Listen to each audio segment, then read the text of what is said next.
오늘 30장 내용을 우리가 서론적으로 먼저 보고 오늘 기다리시는 오늘 18절 말씀. 그러나 여호와께서 기다리시나니 이는 너희에게 은혜를 베풀려 하시며 일어나시리니 이는 너희를 긍휼히 여기려 하심이라. 대저 여호와는 공의의 하나님이심이라. 무릇 그 기다리는 자는 복이 있도다 라고 하였습니다. 주께서 너희에게 환난의 떡과 고생의 물을 주시니. 지금 우리 대한민국이 한국 교회가 바로 이 환난의 떡과 고생의 물을 마시고 있는 모습이라고 할 수 있습니다. 예루살렘에 대한 경고와 언약 백성들의 궁극적 회복을 묘사하고 있는 29장과 달리 30장은 당시 이스라엘이 처한 상황 속에서 나타나는 불신앙적 태도와 그로 인하여서 하나님의 심판과 궁극적인 구원을 묘사하고 있습니다. 이스라엘의 지도자들은 이사야를 통하여서 전달된 하나님의 거듭된 계시를 무시하고 애국과 동맹을 체결합니다. 이 문제에 대해서 이미 28장 15절 또 29장 15절에 암시하면서 보여주었습니다. 이제 이사야 선지자는 보다 직접적으로 애국과 동맹이 패역한 행위로서 하나님에 대한 명백한 반역이라고 탄핵하고 있는 것입니다. 1절과 9절에 보니까 1절 여호와께서 가라사대 화히 있을진저 패역한 자식들이여 그들이 계교를 베푸나 다 나로 말미암아 하지 아니하며 맹약을 맺었으나 나의 신으로 말미암아 하지 아니하였습니다. 그들이 바로의 세력 안에서 스스로 강하려 하며 애굽의 그늘에 피하려 하여 애굽으로 내려갔으되 나의 입에 묻지 아니하였으니 죄에 죄를 더하도다. 9절 말씀 대저 이는 패역한 백성이요 거짓말하는 자식이요 여호와의 법을 듣기 싫어하는 자식이라고 선언하고 있습니다. 이스라엘 백성들의 죄악을 지적하는 본장은 이 30장은 애굽을 의지하는 이스라엘 백성들의 불신앙을 구체적으로 언급하는 전반부 1절에서 7절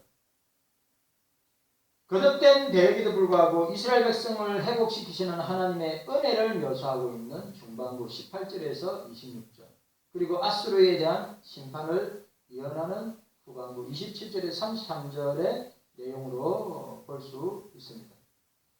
이사야는 이스라엘의 잘못을 고발하는 차원을 넘어서 하나님을 향한 믿음과 경외심을 촉구하고 있습니다.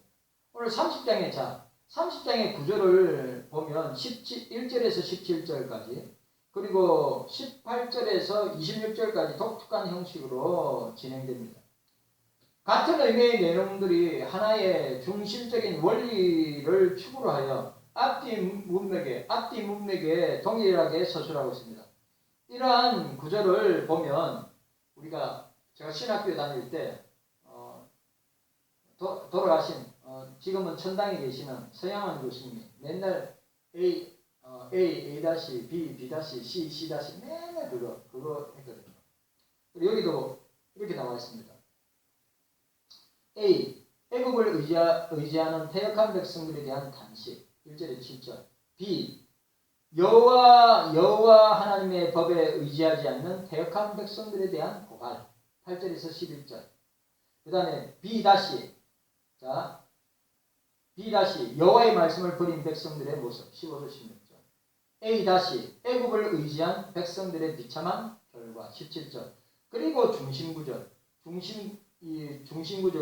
교인이 뭐냐? 하나님의 말씀을 버리고 애국을 의지한 자들에 대한 저주 12절에서 14절 그 다음에 후반부에 A. 예루살렘에 대한 좋은 소식 18절 19절 B. 인도자의 분명한 가르침 20절 21절 B. 인도자가 비와 풍성한 복을 주심 23절에서 25절 A. 여호와께서 언약 백성을 치료하시는 날에 대한 묘사 26절 그리고 핵심 구절이 22절 우상들을 제거함 라고 이야기할 수 있습니다. 자, 우리가 오늘 우리가 서론 부분으로 우리가 함께 생각해 보기로 합니다. 이사야 28장 29장에서 유다가 하나님의 심판을 받아야 하는 내적 원인을 보여주었습니다. 28장과 29장에 그들은 종교적, 정치적, 사회적 적으로 부패해 있었는데 무엇보다도 하나님 앞에서 거짓으로 예배하는 행위는 하나님의 진노를 불러오기에 충분함을 봅니다.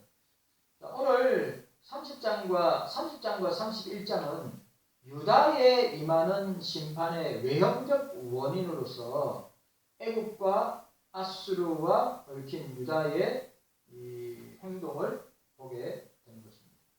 자, 오늘 애굽과 계약에 대한 경고와 구원, 하나님 나라와 역사적 종말, 우리 서론 부분으로 하나님 나라의 통치, 우리 30장에서 유다가 하나님을 의지하지 않고 애굽을 의지한 이유로 책망을 받았습니다. 1절에서 17절, 오늘 본문 1절에서 17절입니다. 동시에 유다가 하나님 앞으로 돌아올 것을 촉구하고 있습니다.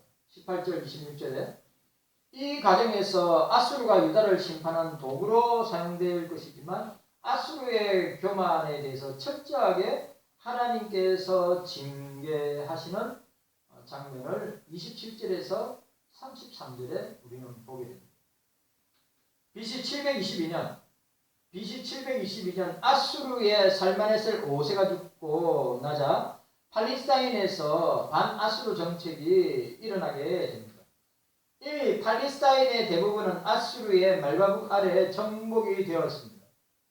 또 힘에 겨운 조공을 구역해야 했던 유다 역시 이 길을 틈타서 아수르로부터 정치적인 독립을 쟁취하고자 했습니다. 유다왕 히스기야는 애굽에 사신을 보내고 군사적인 동맹을 약속했는데 이에 대해 이사야는 사망의 언약이라 이사야 28장 14절에 22절 사망의 언약을 맺은 것이라고 책망하였습니다. 하지만 남유다는 선지자의 경고에도 불구하고 애굽의 군사적인 지원을 요청하였습니다. 이것은 하나님에 대한 반역으로 단정하였습니다. 우리 1절과 2절에 우리가 읽었죠. 왜냐하면 남유다는 지상에 세워진 하나님 나라로서 친히 하나님이 통치하는 나라다. 그러니까 사람이 통치하는 나라가 아니라 누가 통치하는 나라요? 하나님이 통치하는 나라가 남유다였다 이거죠. 그러니까 시온이라고 할 때 이 하나님이 유다를 갖다가 남유다를 세웠는데 이 세워진 하나님의 나라로 남유다를 보게 되고 하나님 나라인 이 남유다는 하나님이 직접 통치하는 나라였음을 보여주고 있습니다. 그들의 반영은 성공하지 못했습니다. 오히려 아수르의 분노를 사고 말았습니다. 당시 애굽은 구스의 사바코가 제25왕조를 세우고 애굽을 통일하였으나 정치적으로 군사적으로 체제를 정비할 시점이었습니다. 따라서 애굽은 실제적으로 유다를 도울 힘이 전혀 없었습니다. 국가 간의 약정에 따라서 군사적으로 유다를 도울 것이라고 협정을 맺었다 할지라도 이 애굽은 이집트는 종이 호랑이에 불과했습니다. 이사야가 애굽을 가리켜 가만히 앉은 라합이라고 했어요. 가만히 7절에 보세요. 7절에 보니까 애굽의 도움이 헛되고 무익하니라. 그러므로 내가 애굽을 가만히 앉은 라합이라 이끄느니라. 그러니까 가만히 앉은 라합이니까 뭡니까? 아무것도 할 수 없는 라합. 아시죠? 라합이 자기 아버지 라반의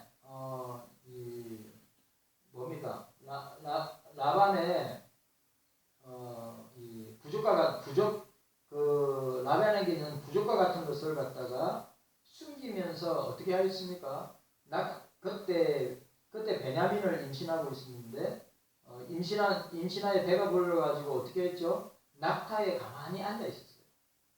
낙타에 가만히 앉아 있으니까 라헬이 어떻게 합니까? 아버지요, 죄송합니다. 제가 임신하에서 일어나지 못하였어요. 아버지를 일어나서 맞이했는데 일어서지 못했어요. 미안합니다. 왜냐하면 아버지의 부적을 라합이 낙타 안장 속에 숨겨서 그 위에 앉아 있었기 때문에. 그러니까 아무도 앉아 있으니까 아무도 할 수 없는 거죠. 그러니까 오늘 이사야가 그 말을 인용한 거예요. 예, 뭐라고요? 내가 애국을 가만히 앉은 라합이라. 그러니까 애굽이 이집트가 가만히 앉아 있는 라합과 같이 표현했다면 아무것도 할 수 없는 애국을 이야기합니다. 그러니까 아무런 도움이 되지 않는 꼭 이거 같아요. 뭐냐? 이겁니다. 우리나라 정부가 중국이나 아시죠? 중국이나 북한에 그렇게 목을 내잖아요. 근데 중요한 것은 중국이나 북한이 도울 수 있습니까? 하나도 도울 수 없어요. 그 모습과 비슷해요. 그러니까 남유다 히스기야는 이집트가 애굽이 우리를 도와줄 것이라고 철석같이 믿었는데 그런데 도와줄 수 있는 형편이 안 돼요. 힘이 없어요. 힘이. 그래서 가만히 앉은 뭐예요? 가만히 앉은 나아가 같아요. 그래 우리나라 정부는 아무것도 할 수 없는 북한이나 중국에 왜 그렇게 목을 매는지 모르겠어요. 진짜 여기에 성경에 된 대로 가만히 앉은 나합과 같은 북한이고 중국인데 우리가 도움받을 지금까지 우리가 건국을 하면서 1945년도 건국하면서부터 지금까지 우리나라를 돕고 있고 지금까지 혈명으로 동맹으로 우리와 함께하고 있는 나라가 어느 나라입니까? 북한입니까? 아니죠. 중국입니까? 아니죠. 미국입니다. 미국. 여러분 동맹을 맺으려면 진짜 힘있고 능력있고 그러면 남유다가 누구와 동맹을 맺어야 됩니까? 만약에 맺는다면 이집트와 애국과 맺으면 안 되고 아수르와 맺었어야죠. 참 지혜 없고 미련한 것입니다. 남유다와 애굽의 동맹은 급기야 아수르의 유다 침공을 정당화시켜요. 그러니 당연하죠. 아니 동맹을 맺을 그러니까 그 당시에 최고의 패권 국가에 있던 아수르와 동맹을 맺으면 살 건데 아무런 힘이 없고 도와줄 힘이 없는 이집트에다가 동맹을 맺었으니까 아수르가 가만히 있겠어요? 그러니까 남유다를 침공하는 빌미를 제공한 것입니다. 하나님보다는 이 말이 중요합니다. 하나님보다는 애굽의 말과 전차를 허무하고 있던 유다는 15절 16절 주 여호와 이스라엘의 거룩하신 자가 말씀하시되 너희가 돌이켜 안연히 차여야 구원을 얻을 것이요 잠잠하고 신뢰하여야 힘을 얻을 것이오늘 너희가 원치 아니하고 이러기를 아니라 우리가 말 타고 도망하리라 한 고로 너희가 도망할 것이요 또 이러기를 우리가 빠른 짐승을 타리라 한 고로 너희를 쫓는 자가 빠르니 라고 말씀하고 있습니다. BC 701년 히스기야가 왕에 오른 지 14년 되는 해에 아수르의 대부분의 성읍들이 파괴되고 급기야 예루살렘이 포위가 되고 맙니다. 이는 토기장이가 그 그릇을 깨뜨린 같이 유다는 철저하게 아수르로부터 도륙을 당하고 말았습니다. 12절에서 14절 이러므로 이스라엘의 거룩하신 자가 말씀하시되 너희가 이 말을 어신여기고 압박과 허망을 믿어 그것에 의뢰하니 이 제약이 너희로 마치 무너지게 된 높은 담이 불쑥 나와 경각간에 호련히 무너진 같게 하리라 하셨음즉 그가 이 나라를 해파하시되 토기장이가 그 그릇을 해파한 같이 아낌없이 파쇄하시리니 그 조각 중에 아궁에서 불을 취하거니와 물웅덩에서 물을 뜰 것도 얻지 못하리라고 말씀하셨습니다. 이것은 이사야 선지자의 경고를 무시한 남유다에 대한 하나님의 징계였습니다. 그러나 그것은 어디까지나 유다를 사랑하시는 하나님께서 유다를 바르게 세우시기 위한 사랑의 미였습니다. 그러니까 자 하나님의 징계를 하나님의 사랑의 매를 우리가 맞고 있다. 우리가 그렇게 징계를 받고 있다는 것은 우리가 버림을 당하거나 우리가 하나님께 내침을 당한 것이 아니라 그래도 하나님은 사랑하시고 그래도 하나님은 우리를 품으시고 안으시고 또 관심 가져주신다고 하는 증거이기도 합니다. 하나님은 유다를 향해 돌이켜 안연히 거하라고 말씀하십니다. 15절에 이것은 죄악과 불시원함부터 돌아서서 인간의 모략과 방책을 포기하고 하나님과의 관계를 회복함으로써 하나님만을 바라보는 하나님의 뭡니까? 사랑의 초대, 사랑의 초청이라고 할 수 있습니다. 그러니까 우리가 오늘 그래도 종교개혁의 왕이라고 하는 히스기야와 남유다는 그래도 하나님 앞에 징계를 받고 사랑의 매를 받고 채찍을 맞는다고 하는 것은 아직도 하나님이 그들을 사랑하신다는 증거입니다.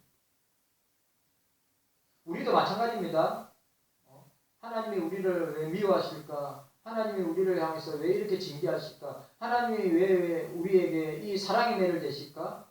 아직도 우리를 사랑하시고 아직도 우리에게 관심이 있고 아직도 우리를 향한 사명이 있기 때문에 그래도 우리를 깨우치고 깨닫게 하시고 또 징계하시고 채찍하심으로 돌이키도록 하시기 위한 것이다 라고 하는 것입니다.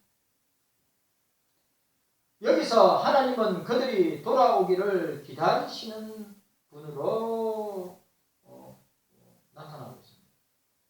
그리고 그들을 대적으로부터 보호하기 위해 일어나시는 하나님으로 말씀하고 있습니다.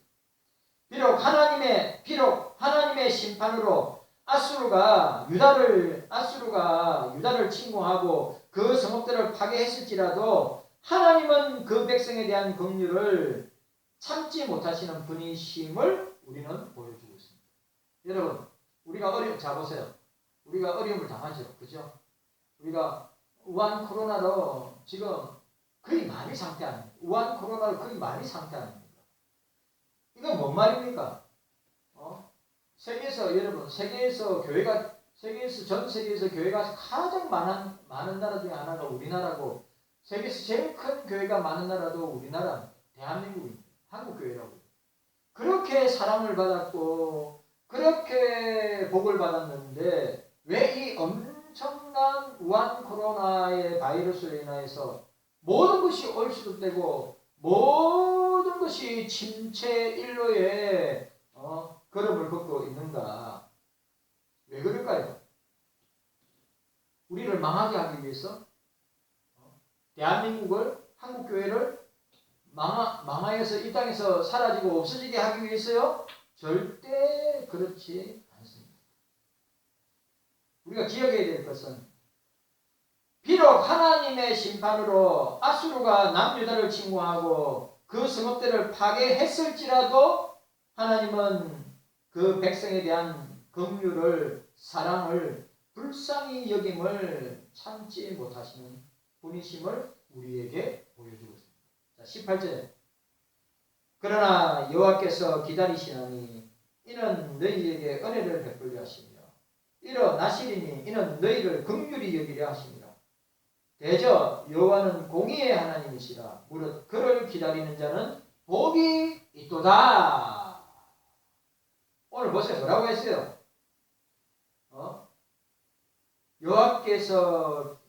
그러나 여호와께서 기다리시나니 이는 너희에게 은혜를 베푸시고, 이렇게 징계하고 사랑의 매를 주시는 것은 너희에게 은혜를 베푸시며 또 사실이니 이는 너희를 긍휼히 여기 은혜 베푸시고 긍휼히 여기시고 또 그 하나님은 공의의 하나님이실 뿐만 아니라 그 하나님을 기다리는 자는 뭐라고요? 그 하나님을 기다리는 자는 복이 있도다. 때문에 유다 백성이 하나님을 향해 부르짖었다면 기꺼이 하나님의 은혜를 마다하지 않으시는 것입니다. 19절에 시온에 거하며 예루살렘에 거하는 백성아 너희는 다시 통곡하지 않을 것이라. 그가 너희의 부르짖는 소리를 인하여 내게 은혜를 베푸시되 들으실 때에 내게 응답하시리라고 말씀하셨습니다. 하나님께서 은혜를 주심으로써 다시 세워지는 나라는 예전의 유다가 아닐 것입니다.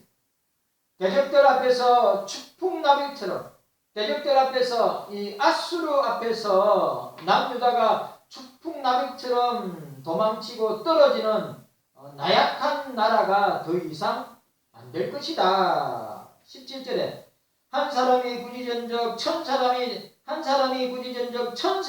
도망하겠고 다시 굳이전적 너희가 다 도망하고 너희 남은 자는 겨우 산꼭대기에 깃대에 같겠고 영 위에 기호 같으리라 하셨느니라. 우리가 대적들 앞에서 축풍나귀처럼 도망치는 나약하고 힘없고 또 어리석은 나라가 더 이상 되지 아니할 것이다. 왜냐하면 그 나라에서는 좌우를 분별할 수 있도록 백성을 깨우침을 받을 것이고 우상 숭배를 더럽고 추악한 것으로 여길 것이며 온 땅은 풍요로운 열매로 풍성할 것이며 여호와께서 그 백성의 상처를 치료해 주시기 때문입니다. 우리 20절에서 26절까지 내용을 말씀하고 있습니다. 따라서 그 나라의 영광이 찬란하게 드러나게 될 것입니다. 마치 7일 동안의 햇빛을 모아놓은 것처럼 그 강체가 찬연하게 드러날 것입니다. 이것은 여호와의 심판이 시온에서부터 시작된다고 하였습니다. 24장에 마침내 여호와의 구원 역시 시온에서 완성될 것이라는 이사야의 예언과 같은 맥락을 읽습니다. 25장에서 27장. 이사야가 이처럼 시온의 회복에 대해 반복적으로 언급한 것에 대한 그만한 이유가 있습니다. 왜냐하면 시온은 하나님의 나라를 상징하기 때문입니다. 여러분, 우리 대한민국은 한국교회는 자 보세요. 우리 대한민국은 한국교회는 세계 선교, 세계 선교를 상징하는 나라, 또 이 열방과 지구촌의 영혼들을 구원하는 구원의 방주의 역할을 하는 상징적인 나라가 우리나라입니다. 대한민국이다.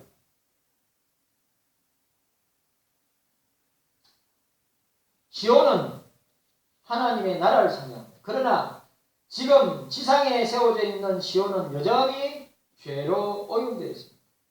우리나라도 마찬가지죠. 대한민국도 마찬가지예요. 대한민국과 한국교회는 어떻습니까? 여전히 죄악으로 오염되어 있는 나라고 교회입니다. 그 죄악은 아담의 범죄 이후 모든 인류에게 여전히 남아있는 것입니다. 그 가운데서 시온은 노아 홍수라는 정화의 과정을 통해 구별된 아브라함의 후손에 의해 세워진 나라입니다. 맞죠? 그들은 애국에서 나올 때 홍해에서 세례를 받은 적이 있습니다. 고린도전서 10장 2절에. 그럼에도 불구하고 여전히 죄악 가운데 있다는 것은 아직도 시온이 영적으로 완전하지 않다. 뭡니까? 불완전하다. 아직도 완전 형화,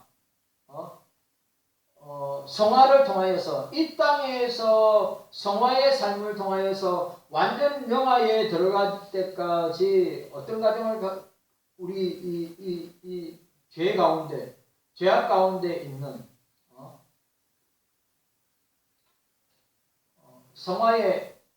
성화의 과정을 통하여서 훈련받고 연단받아서 또 말씀과 기도로서 우리가 변화되어서 완전 성화, 그리고 완전 성화의 결과로 영화에 들어가기 전까지는 어떻게 해요? 계속해서 그 과정을 밟게 된다고 하는 사실입니다. 따라서 근본적으로 죄악의 문제를 해결해야 하는 것인데, 그래야 시온이 완벽한 하나님의 나라로서 그 모습을 갖추게 될 텐데, 언제 이 문제를 해결할 수 있습니까? 언제 이 문제를 해결할 수 있습니까?